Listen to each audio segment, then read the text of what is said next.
ಮುರಿದರೇನು ಆದಿ ಕಳೆಯುವುದು, ಸಣ್ಣ ವಿರಾಮ ಎಂದಿಗೂ ಸೋಲಾಗದು. ಎಲ್ಲರಿಗೂ ನಮಸ್ಕಾರ. This is your R G ಗೌಡತಿ.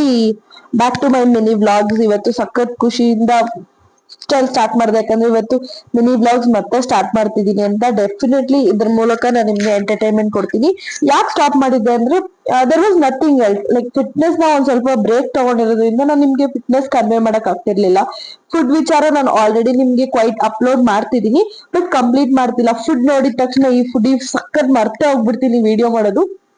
ಹಾಗಾಗಿ I can't even give that video. 2 video break ಆಗ್ತಾ ಇದೆ. ನಾನ್ ಯಾವ ರೇಂಜ್ ತಿಂತಿದೀನಿ ಈ ವೀಕಲ್ಲಿ, ಫಿಟ್ನೆಸ್ ಏನು ಇಲ್ದಿರಾ ಅಂತಂದ್ರೆ ಲಾಸ್ಟ್ ಟ್ಯೂಸ್ಡೇ ಟು ಈ ಟ್ಯೂಸ್ಡೇ ವರ್ಗು ನಾನು ವೆಜ್ಜೇ ಮುಟ್ಟಿಲ್ಲ. Hope you understand. ಎಷ್ಟು ನಾನ್ ವೆಜ್ ತಿಂದಿದೀನಿ, ಎಷ್ಟು ಹೋಟೆಲ್ಸ್ ಅಲ್ಲಿ ತಿಂದಿದೀನಿ ಎಲ್ಲ ಬಿಟ್ಟು ಫ್ರೆಂಡ್ಸ್ 75 days ಆ ಚಾಲೆಂಜ್ ಯಾವ್ದಾದ್ರು ಚಾಲೆಂಜ್ ಮಾಡೋ ಅಂತಾರೆ. It's not my content. ಅಂದ್ರೆ ಫಿಟ್ ವಿತ್ ಫುಡಿ ಅಂತಂದ್ರೆ ಚೆನ್ನಾಗಿ ಏನ್ ಬೇಕೋ ಅದನ್ನ ತಿನ್ಕೊಂಡು ಫಿಟ್ನೆಸ್ ನ ಅಚೀವ್ ಮಾಡ್ಕೊಂಡು ನಾವ್ ಇರೋದನ್ನ ನಾವು ಖುಷಿ ಪಟ್ಕೊಂಡು ಐ ಆಮ್ ರಿಯಲಿ ಈವನ್ ಈಗ್ಲೂ ಕೂಡ ನಾನು ಸಖತ್ ಖುಷಿಯಾಗಿದ್ದೀನಿ. ನನ್ನ ಬಾಡಿ, ನನ್ನ ಕಲರ್, ಪ್ರತಿಯೊಂದಕ್ಕೂ ದೇವ್ರು ಏನ್ ಕೊಟ್ಟಿದ್ದಾನೋ ಅಂತ. ಬಟ್ ನಾನು ಆರೋಗ್ಯ ದೃಷ್ಟಿಯಿಂದ ಅಷ್ಟು ಫಿಟ್ ಆಗಕ್ ಟ್ರೈ ಮಾಡ್ತಾ ಇದ್ದೀನಿ. ಕಮಿಂಗ್ ಟು ಇಟ್, ಇವತ್ತು ಏನೋ ಒಂದ್ ಸರ್ಪ್ರೈಸಿಂಗ್ ಆಗಿ ನೋಡಿದೆ. ಅಂದ್ರೆ ಎಷ್ಟೊಂದ್ ಜನ ನನ್ನ ಫ್ರೆಂಡ್ಸ್ ಯೂಟ್ಯೂಬ್ ಸ್ಟಾರ್ಟ್ ಮಾಡಿದಾರಲ್ಲ, ಅವ್ರು ಎಷ್ಟೊಂದ್ ಜನ 100% ಆ ತರ ಇಲ್ವೇ ಇಲ್ಲ. ಅವ್ರ ಕ್ಯಾರೆಕ್ಟರ್ ಆಗಿರ್ಬೋದು, ಅವ್ರ ಬಿಹೇವಿಯರ್, ಅವ್ರ ಟಾಕಿಂಗ್ ಸ್ಟೈಲು, ಆ ಸ್ವ್ಯಾಗ್, ಪ್ರತಿಯೊಂದು ಚೇಂಜು.